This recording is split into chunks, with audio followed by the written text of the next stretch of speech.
Right, so we've got Audacity, we've got Python, and we've got Psychopy. What we're going to do in this video is we're going to make a sound stimulus. We're going to essentially make a sound file using Audacity. And the sorts of sounds or tones or stimuli that we use in auditory neuroscience can be very, very short. So we're looking sort of 10 milliseconds, 100 milliseconds, tone bursts. So these brief sounds, they're sine waves in many cases, are called tone bursts or tone pips. The other thing that we can make are short, still short, but noise bursts. So white noise or filtered noise. We can also make quite long, so a second, 2 seconds, 15 seconds noise or tones. If you're looking at things like auditory adaptation studies, then you could probably use longer tones. So these are very simple stimuli that are used. Now, how do we make that? Well, open up your Audacity, and what we're going to do is go to Generate. So click on Generate and then click on, we'll make noise, a noise stimulus for this video. So we're going to use white noise. Now, white noise should have essentially equal energy across all frequencies. And we know that we're producing, if we have a look here, we've got a mono, we're producing a mono signal at 48 kilohertz. So using Nyquist, we know that we are limited to about from 0 to 24 kilohertz. Now, in human hearing, if you're an adolescent or a young child, you can hear up to 20 kilohertz, no problem. So us making this at 48K, where we can essentially stimulate all frequencies that younger people can hear. So this is fine.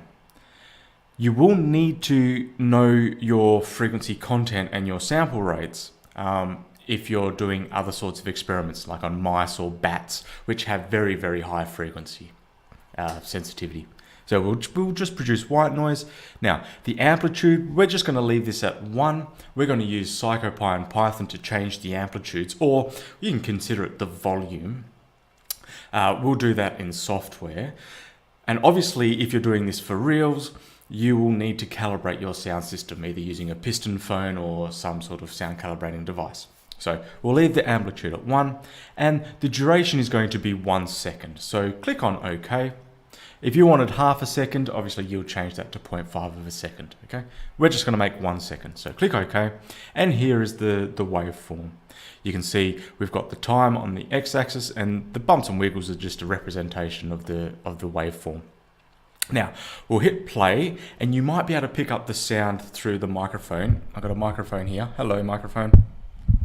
So you might be able to hear it. Let's just see what we get. We'll do it again. And once more. Right, so hopefully you should have been able to hear that sound. So this is 1 second of white noise that we've made. So we could save this and we could use this in our experiments, no problems at all. However, what we need to be aware of is have a look at the start here. So we go from nothing, so no sound at all, to basically going 100% of the sound stimulus. And so here we've got a discontinuity from nothing to a lot of sound. And this can set up distortions, particularly in the ear and the cochlea, but also can produce distortions in your sound reproducing sound card or your headphones. Have a look at the end of the sound stimulus as well. We go from 100% of the sound stimulus to nothing immediately. We turn it off very abruptly.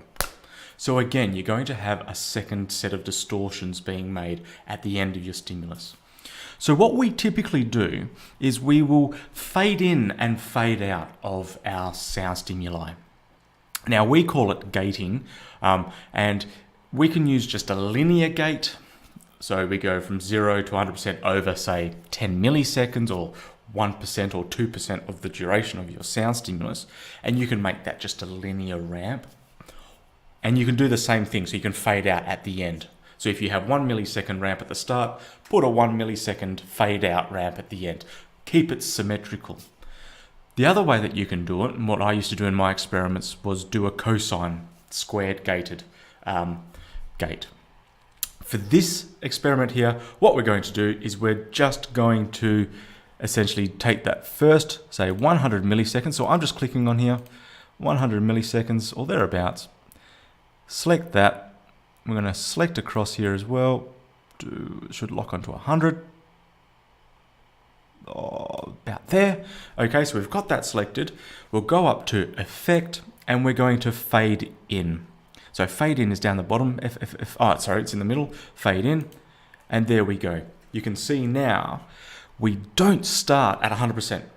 We take the first 100 milliseconds to fade into the stimulus. Now, if you make that 500 milliseconds, fade in, 500 milliseconds, fade out, it's going to go sort of thing. So play around with it, see what you get. We're going to do the same thing for this end. So for the last 100 milliseconds, if I can get there, so we'll just select that. That's locked to the end there, and we'll just go across to 100 milliseconds. That last 100 milliseconds, we'll go to Effect and we'll fade out. So fade out. So there you go. So this is a shaped tone burst. The tone burst is for 1 second. And if we play it now, so you can hear just that end bit. So let's go back to the start. I'm just pushing the left button here. We hit play. You might not be able to hear it, but it sounds smooth on the onset and it sort of smoothly fades out on the offset phase. So if you want to do that yourself, just have a play around, select longer durations, fade in for longer, fade out for longer. Just get your head around, well, how does it sound? Because we want to avoid at all costs introducing spurious signals into our experiments. The spurious signals being distortions. So abrupt onsets, abrupt offsets. So there we go. This is our sound stimulus. We haven't saved it yet. What we do now is we go File, we will export it, and we'll export it as a WAV file. And then what you'll do is you'll come in here. You can see these are some of them that I've made before. We'll just call this say 1 second demo noise.wav, and it's in the sound stimuli file. Okay, so we'll put that there. You can fill out all this yourself. This is not important for us, so we'll just click OK. That's it. We've just made our sound stimulus. So let's have a quick look at. I'm just going to pull it up here. Desktop. We'll go to it. I'm just navigating to the file. We called it 1 second demo noise. We'll double click on that and then that will open up in. So you should be able to hear that. It's just playing over and over. So that's through VLC Media Player. Okay. So we'll stop that. That's it. That's how we make a very robust sound stimulus or WAV file that we're then going to pull in using Psychopy and Python and Psychopy, PyAudio labs routines, and start with our experiments from there. So we'll stop that there, and we'll catch you in the next video. See you later.